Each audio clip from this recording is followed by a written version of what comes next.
ছোট পর্দার জনপ্রিয় অভিনেত্রী তানজিন তিশা ফ্যাশন শ্যুট ও র্যাম্প মডেলিংয়ের মাধ্যমে কর্মজীবন শুরু করেন তিনি। সম্প্রতি বড় পর্দায় নাম লিখিয়েছেন এই অভিনেত্রী। চিত্রনায়ক শাকিব খানের বিপরীতে কাজ করছেন সোলজার নামে একটি সিনেমায়। এটির মাধ্যমে চলচ্চিত্রে তানজিন তিশার অভিষেক হতে যাচ্ছে। নিজের অভিনয় দক্ষতা দিয়ে দর্শকদের মনে জায়গা করে নিয়েছেন তিশা। ঠিক তেমনই ভিন্ন সময় বিতর্কিত কর্মকাণ্ডের নানা সমালোচনার জন্ম দিয়েছেন। এবার অভিনেত্রীর বিরুদ্ধে গুরুতর অভিযোগ এনেছেন এক নারী উদ্যোক্তা। ওই নারী উদ্যোক্তার অভিযোগ, প্রমোশনের বিনিময়ে তার কাছ থেকে শাড়ি নিয়েছিলেন তানজিন তিশা। তবে দীর্ঘ সময় অতিবাহিত হলেও তা রক্ষা করেননি তিনি।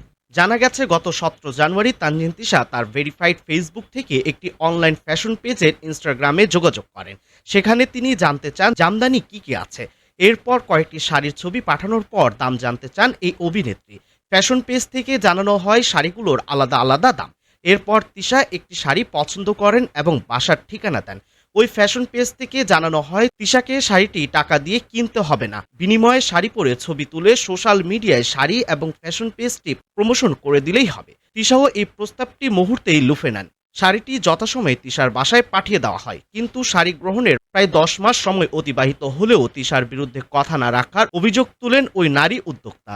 বিষয়টি সামাজিক যোগাযোগ মাধ্যমে বেশ আলোচনার জন্ম দিয়েছে। অবশেষে এ নিয়ে মুখ খুলেছেন এই অভিনেত্রী। পাঠানো উপহারের সঙ্গে পারিশ্রমিকের প্রসঙ্গ টেনে অভিনেত্রী নিজেকে প্রতারক হিসেবে উল্লেখ করেছেন হাস্যরসের ছলে।